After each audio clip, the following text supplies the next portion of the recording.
Akkuma asirratti argartan yeroo ammaa kana telegiraamni SMS fi isin gaafataatiin jira. Kaffaltii short meseejiidha jechuudha. Kanaan dura koodii yeroo akkaawuntii haarawaa telegiraamaa banattan koodii isiniif ergaatiin ture karaa bilbila keessaniitiin jechuudha. Karaa bilbila keessaniitiin ammaan booda immoo koodii kana isiniif erguudhaaf SMS fi yookaan immoo kaffaltii SMS kana yookaan short meseejii kana isin gaafachuudhaaf jeema. Akkaawuntii haarawaa telegiraamaa banachuu warroon yaaddan. Akkanumallee immoo dabalataan warroonni akkaawuntii haarawaa akkaawuntii qabdan hundi keessanuu warroonni telegiraamatti fayyadamtan viidiyoon tun isiniif hojjetamte. Akka carraa ta'ee telegiraam akkaawuntiin keessan log out yookaan ta'u taate deebistanii seenuudhaaf OTP yookaan SMS message kana telegiraamni isiniif erguu qaba karaa bilbila keessaniitiin. So bilbila keessan irratti amma yoo ergaatiin hin jiru telegiraamni jechuudha. So kanaaf furmaanni maalidha kan jedhudha. Lammaffaa immoo bilbila jijjiiruu yoo barbaadan fakkeenyaaf bilbila tokkorraa gara bilbila biraatti akkaawuntii keessan kan telegiraama kana seenuu yoo barbaadan SMS fi isin gaafata kaffaltii short meseejiidha jechuudha. Short meseeji yookaan immoo SMS fi kun maalidha? Egaa appilikeeshinoonni hundumtiin yoo Feesbuukii, Telegiraama, Imo, WhatsApp, Bootom maal kan jennu kunniin SMS isiniif ergan yookaan immoo karaa teelee biyya keenyaatiin yookaan immoo karaa lakkoofsa bilbila keessaniitiin OTP isiniif ergan diijitii 5 ta'uu danda'a 6 ta'uu danda'a.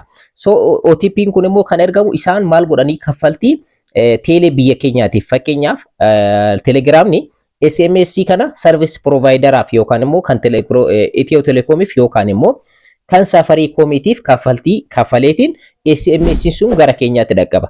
Ammaan booda immoo SMS fi isin gaafadha kastamoora warra akkaawuntii telegiraama banachuu barbaadaniif SMS fi kafaluu qabdanii jedhaniit murteessanii jechuudha. Kaffaltii kana immoo ni kafalatanii akkuma asirratti argatan SMS fi jedha yeroo akkaawuntii haarawaa banattan jechuudha. Haala kanaan isinii dhufa yeroo bilbila keessatti galchitan jechuudha. High SMS cost jedha.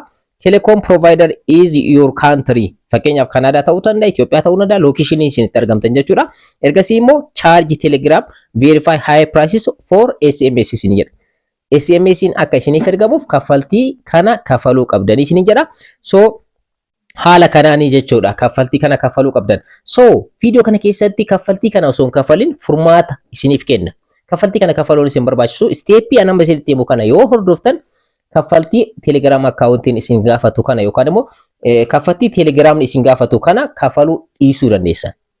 Furmaata guutuu isiniif kenna. Furmaata kana karaa adda addaatiin ilaalla. So karaa bal'isnee diitteel waan ilaalluuf sirriitti itti fayyadamadha. Warroonni akkaawuntii telegiraamaa haarawaa banachuu barbaadan, warroonni immoo akkaawuntiin keessan isin jalaa hatamee deebisuudhaaf yaaddan, warroonni immoo akkaawuntiin keessan telegiraamaa log out gootanii isin jalaa tahee log out kana immoo deebifachuudhaaf yaaltan SMS kana isin gaafata yookaan SMS fi kana isin gaafata. Dabalataan immoo warroonni telegiraam akkaawuntii qabdan hundi keessaniyyuu viidiyoo isin barbaachiftuudha. Hanga dhumaatti daawwadhaa irraa fayyadamaan ergaa kan koo kanarraati. So SMS fi telegiraam akkaawuntiin gaafate kun maalidha? Furmaanni isaa maalidha? Akkamitti itti fayyadamuu dandeessan? Maaliif kana gaafate? Detail define goonee kan ilaalu ta'a. Hanga dhumaatti nafaana turaadha. Sababoota bal'aa waan qabuuf sababoota bal'aa wajjin isiniif dhiyeessa. Furmaata bal'aa waan qabuuf furmaata bal'aa wajjin isiniif dhiyeessa. Daawwadhaadha. Assalamu alaikum warahmatullahi wabarakatuh. Ashama harka fuunee kam jirtan dhaggeeffattoonni YouTube chaanaalii Soofuma Raap. Ani Mu'eedha. YouTube chaanaalii kan koo guddicha Soofuma Raap irraa har'a barnoonni isiniif qabadhee dhiyaadhe. Egaa telegiraamni nama hundayyuu jechuudha SMS fi gaafachaatiin jira kaffaltii meseejii short meseejiin akka isiniif ergamuuf jechuudha. Kaffaltiin kun maal fakkaata? Akkamitti kafaluu dandeessan? Kaffaltii kana nama kamiyyuu akkaawuntiin badhaadheettanii yeroo yaaddan haala kanaan isin gaafata. Akkaawuntiin keessan log out ta'eetii yeroo deebistanii ni seenettan haala kanaan isin gaafata. Akkanumallee akkaawuntiin keessan hack ta'ee ni deeffadha yeroo jettan haala kanaan isin gaafata. Akkaawuntii keessan immoo yeroo hundayyuu SMS kana akka isin hin gaafanneef maal gochuu qabdan kan jedhu detail isiniif ibsa. Furmaanni SMS fi kana amma fakkeenyaaf asirratti akkuma asirratti argattan sign up for $1.19 jedha. Egaa doolara takka tuqaa 19 maal godhinaan jedha subscribe godhi yookaan immoo kafalinaan jedha. Isa kana ni kafala yoo jedhe biyya keenya keessatti karaa kafaltii kana hin qabnu waan ta'eef kafaluu hin dandeenyu. So kanaafiyyuu furmaanni jiru maalidha kan jedhu isin dhaqaba.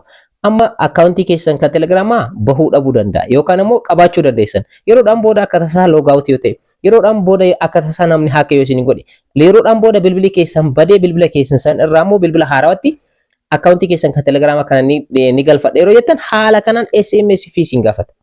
So furmaanni isaa maalidha kan jedhu isiniin dhaqqabaa detail jechuudha. Hanga dhumaatti nafaana dhuraadha.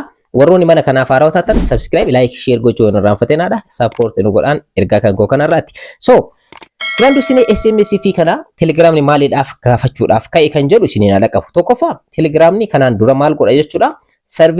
Service provider biyya keenya keessatti argamu kan Itiyoo Telekoomii fi akkanumallee Safaricom ta'uu danda'a. Lakkoofsa bilbilaa saniif yookaan dhaabbattoota kanneeniif kaffaltii kafala. So am kaffaltiin kun waan natti guddateef kafaluu hin danda'u kan jedhu SMS kana warroonni akkaawuntii telegiraamaa qabdan hundi keessaniyyuu yeroo isin gaafatetti maal gochuu qabdan jedhan kafaluu qabdanidha kan jechaatiin jiran. So isin kaffaltii kana kafaluudhaaf maal gochuu qabdan? Dhuguma isin kafalchiisa hin kafalchiisuu hin danda'u. So kanaaf maal gochuu qabdanii furmaanni isaa maalidha kan jedhu. Amma fakkeenyaaf asirratti immoo telegiraamni al tokko na ajaa'ibsiisa.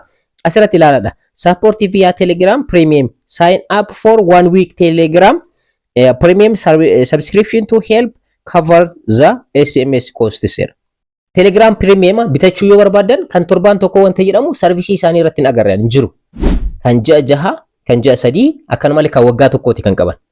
So asirratti kan torbaan tokkooti jedhanii al tokko Telegram ni dhiba inni kun sirriidha miti. Asirratti immoo sign up yoo gootan asirratti fakkeenyaaf haala kana yoo isin gaafate sign up godha jettanii yoo yaaddan kaffaltii biyya keenyaatiin kafaluu ni danda'u. So furmaan isaa maalidha kan jedhu ta'a deebidu. Egaa furmaata kanneen gosa sadiitti qoonneetiin ilaalla. Egaa haala kana yoo kan isin gaafatu ta'e duraan dursitanii warroonni akkaawuntii telegiraamaa qabdan maal gochuu qabdan kan jedhu isin yaada qabu. Duraan dursitanii warroonni akkaawuntii telegiraamaa qabdan even amma bilbila keessan irratti hojjechaa jiru maal gochuu qabdanii telegiraama keessan bilbila lamarratti banadhaa. Bilbila lamarratti yeroo banattan maaltu isin fayyada maaliif isin fayyada isin fakkaate? Yeroo isin koodii kana gaafatan koodii keessan kan bilbila tokkorraa gara bilbila tokkorratti yoo kan argamu ta'e bilbila tokkorraa log out yoo ta'e yookaan ba'u ta'e yookaan immoo bilbila keessanirraa yoo kan haqamu ta'e akka tasaa inni deebifadha yoo ta'u bilbila tokkorratti akkaawuntiin jira waan ta'eef maaltu ergama jechuudha achirratti OTP tu ergama. Yookaan meeseejiin gabaabaan jechuudha. So koodii kana achirraa argachuu dandeessan. Warroota amma akkaawuntii keessan log out hin ta'in jechuudha. Warroonni ta'e immoo furmaanni isin qabdan maalidha kan jedhu isiniin haadha qabu. Warroonni egaa akkaawuntii haaraa banachuudhaaf yaaddan duraan dursitanii maal gootan jechuudha. Iimeelii keessanii fayyadamaa. Duraan dursitanii akkaawuntii haaraa banachuudhaaf yeroo yaaddan lakkoofsa bilbilaa osoo hin taane iimeelii fayyadamaa. Googiliin ni jira yookaan immoo iimeeliin isinii fida. Lakkoofsa bilbilaa keessan ergatti galchitanii booda iimeelii isin gaafata. Skip jettanii bira darbinaadha iimeelii keessanitti galchaa. Iimeelii keessan irratti maaltu isiniif ergama jechuudha. OTP'n kun iimeelii keessaniin isiniif ergama waan ta'eef rakkoo kana furmaata argataniitiin jirtan jechuudha. Yeroo hundayyuu log out yeroo taatan yeroo deebitanii seentan akkaawuntii keessan bilbila yeroo wal jijjiirtan yeroo ittiin seentan yeroo hundayyuu SMS'n kun eessatti isiniif ergama iimeelii keessan irratti isiniif ergama furmaata argataniitiin jirtan. Amma isa biratti immoo haa ceenu. Inni biraa immoo maalidha warroota kanaan dura akkaawuntii qabdan. Akkaawuntiin keessan log out ta'ee yookaan immoo akkaawuntii banatanii qabdanii log out ta'uu danda'a. Namootaan hack ta'uu danda'a yookaan immoo bilbilli keessan isin jalaa badee ni seenne jettanii yeroo yaaddan lakkoofsa bilbilaa keessan yeroo itti galchitan maal isin gaafata? SMS fi kana isin gaafata jechuudha. So kanaaf furmaan isaa maalidha kan jedhu isin yaada qabu. Tokkoffaa akkuma duratti isiniif ibsee bilbila lamarratti akkaawuntii keessan loogiin godhaatii seenaa bilbila lamaan. Fakkeenyaaf tokko yoo isin jalaa bade tokko irratti ni jira waan ta'eef even laaptooppii keessan ta'uu danda'a.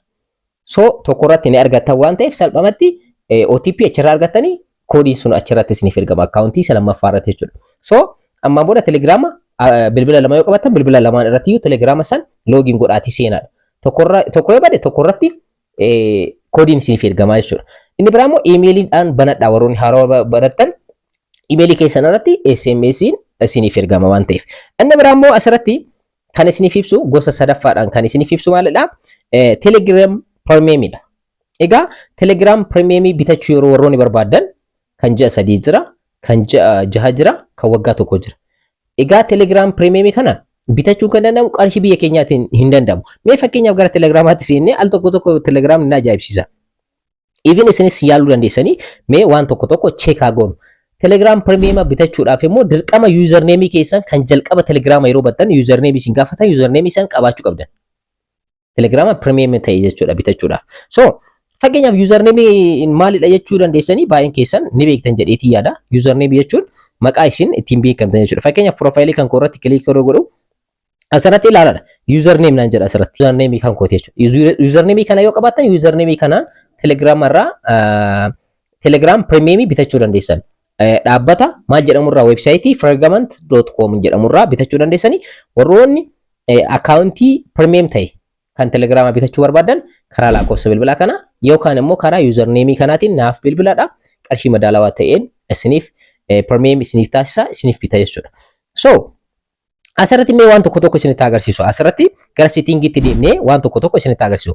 Fakkeenyaaf asirratti Telegram irra erga seentanii booda settingii keessa erga seentanii booda Telegram Premium bakka itti gootan optionii settingii mataa ofii dandeettu jira. Ishee irra kilik yeroo gootan ilaaladha. Asirratti kan isin gaafatu. Telegram Premium qarshii Itoophiyaatiin parsantii 16 diskaawuntii qaba annualiin jechuudha. So qarshii 749 kan waggaa tokko bituu dandeessaa yookaan immoo qarshii 62 kan ji'a jechuudha. Ji'aan qarshii 62 ta'a. So qarshii 749 Premium kan ta'e Telegram bitachuu dandeessanii hin dandeessan. Qarshii Itoophiyaatiin immoo akkaawuntii Telegram yookaan immoo Telegram Premium gochuu dandeessanii hin dandeessan. So inni kun sobaadha jechuudha. Amma fakkeenyaaf kan ji'a immoo 74.99 par month jedha. Qarshii Itoophiyaatiin jechuudha. ETB jedha. Qarshii Itoophiyaatiin dandeessan hin dandeessan. Amma fakkeenyaaf isa kanaan ni bitadha haa jedhume fakkeenyaaf. Fakkeenyaaf isa kan ji'a kana ni bitadha yoo jedhe asirratti kilik godha. Subscribe godhinaan jedha. Kaffalinaan jedha. Asirratti kilik godha. Ergasii immoo asirratti ilaalaa. Premium Telegram Premium jedha. This feature is not available in your app version. App version keessan irratti inni kun maalidhaa miti isiniin jedha jechuudha. Available dhaa miti. So kanaafiyyuu sirrii miti jechuudha. So isa kana haala kanaan beekuu qabdan. Telegram Premium eessaa bitannaa jechuu dandeessan. Fragment.com irra dhiixanii bitachuu dandeessan. Fragment.com. Fragment.com beektanii sarchi gootanii ergasii immoo dhaabbatichi isa kanaadha. Fragment.com jedha isa kanarra seentanii asirraa bitachuu dandeessan. Warroonni nurraa Telegram Premium ta'e kan ji'a 3, kan ji'a 6 fi kan waggaa tokko bitachuu barbaadan lakkoofsa bilbilaa akkanumallee username kanaan qunnamuu dandeessan. Asirratti fakkeenyaaf ilaalaadha. Asirratti username inni bitamaa, nambariin giftii inni bitamaa, staariin inni bitamaa, Premium kan jedhu irra kilik goonee asirraa bitachuu dandeessan. Fakkeenyaaf ilaalaadha. Telegram Premium asirraa bitachuudhaaf ofii keessaniif bitachuudhaaf yeroo barbaadan buy Premium for users jedha. Asirra kilik gootan. Asirratti ilaalaadha fakkeenyaaf. Direct kan isinitti agarsiisaatiin jiru kan waggaa tokkoo fakkeenyaaf diskaawuntii parsantii 52 qaba. Toonii 16.46 yommuu $28.99 bitachuu dandeessan. Yeroo kan manatti jechuudha. Dabalataan immoo kan ji'a 6 toonii 9.8 dha. $15.99 dha. Egaa kana jechuun gara $16 isin gaafata jechuudha kan ji'a 6. Asirratti immoo doolaara ilaalaadha. Asirratti immoo kan ji'a 3 parsantii 20 diskaawuntii qaba.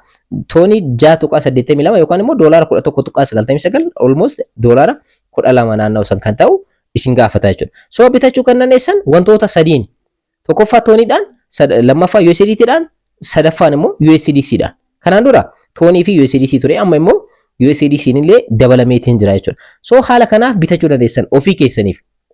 Ofii keessaniif. Namaafis bituun ni danda'ama. Warroonni akka isiniif bituu barbaadan akka duratti isiniif ibse nu qunnamuu ni dandeessan jechuudha. So kanaafiyyuu wanti carraan nu qabnu tokko Telegram Premium ta'e namarraa bitachuudha.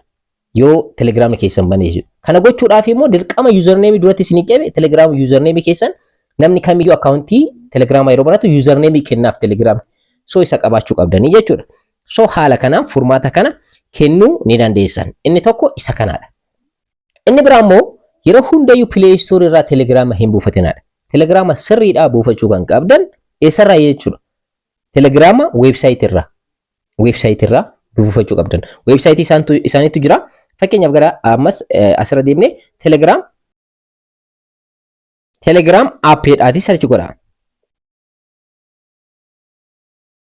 So Telegram app jettanii search gootan. Yeroo haala kana search gootan asirratti gara Play Store irratti kan isin fudhatu kanarraan buufatinaadha. Yeroo hundayyuu Androididhaafis kamiifiyyuu asirraa dhaabbata Telegramaa kanarraa asirraa buufadhaa. Asirraa jechuudha. Isinii gala miti? So download Telegram kan jettu kanaan argamte asirraa buufadhaa. Step ittiin buufattan asirratti isiniif kan ittiin jiranii asirra dhiqaatii buufadhaa. Isa kana buufachuun kan isin fayyaduuf maalidha? Salphumatti Telegram asirraa yoo buufattan isa kana yeroo seentan email isin gaafata. Email keessa yeroo itti galchitan email keessan irratti OTP isiniif ergama. Kaffaltii tokko subscribe gochuun qabdan yookaan kafaluu hin qabdan jechuudha. So isa kanas haala kanaan fayyadamaadha isiniin jechuudha fi egaa furmaata bal'aa wajjin ilaalleetiin jirra. Asirratti waa tokko isiniif kaasee bira haa darbu. Yeroo baay'ee waa'ee telegiraamaatiin wal qabatee gaaffiiwwan dhiyaatan keessa loogaawut yeroo gootan SMS fii isin gaafata. Yeroo haaraa banatallee SMS fii isin gaafata. Dabalataan immoo telegiraama keessan haka yeroo ta'etti deebifachuudhaaf SMS fii isin gaafata. So karaa bilbila keessaniitiin SMS isiniif ergama jechuudha. So kanaafiyyuu telegiraama keessan irratti yeroo hundayyuu maal gochuu qabdan jechuudha, edit gochuu qabdan. Fakkeenyaaf akkaawuntii keessan irratti dhuftanii iimeelii keessan asirratti edit gochuu qabdan. Iimeelii keessan. So haala saniini jechuudha. Iimeelii keessan asirratti edit gootan jechuun lakkoofsa bilbilaa qofa osoo hin taane iimeelii keessan edit yoo gootan maaliif isin fayyada? Tokkoffaa iimeelii keessan irratti OTP'n akka ergamuuf isin fayyada. Akkaawuntii yeroo haaraa banattan immoo add akkaawuntii jennee kan biraa banannee isinitti agarsiisu. Asirratti fakkeenyaaf kaantirii isiniin jira, Itoophiyaa filanna. Itoophiyaa filanna. So mee akkamitti akka banattan isinitti agarsiisu. Ergasii immoo lakkoofsa bilbilaa keessan asirra galchitan. Fakkeenyaaf 921 lakkoofsa bilbilaa kana asirra galchitan. Ergasii immoo next jettan. Yes jettanii. Ergasii immoo garanaatti isin fudhata. Amma ilaalaadha asirratti. Choose a login email isin jedha. Amma emailii bakka kanarratti galchitanii yookaan immoo asirratti sign in with Google kan jettu kanarra kilik gootanii emailii bilbila keessan irratti argamu keessaa tokko filatanii akkaawuntii banattan. Kana gootan taanaan salphumatti SMS isinitti isiniif ergama jechuudha. Gara emailii keessanitti isiniif ergama. Emailii keessan kan asirra gootan jechuudha. So achirra seentanii emailii keessan irraa lakkoofsa OTP isa yookaan immoo dijiitii 6 kan ta'e koodii san fudhachuudhaan itti galchuudhaan salphumatti akkaawuntii mataa keessanii banachuu dandeessan. Furmaata kanatti fayyadamaadha. Emailiitti fayyadamaa isiniin jechuudhaa fi egaa diiteen waa'ee rakkoo telegiraamaatiin SMS'dhaan kan wal qabate akka furmaata irraa argattan abdiin qaba. Egaa kanarraa asirra xumuree jira. Waa'ee isaatiin wal qabatee yaada qabdan koomentii irratti akkanumallee gaaffii qabdan koomentii irratti naaf barreessuu hin dagatinaadha. Warroonni mana kanaaf haaraa taatan subscribe, like, share gochuun irraanfatinaadha.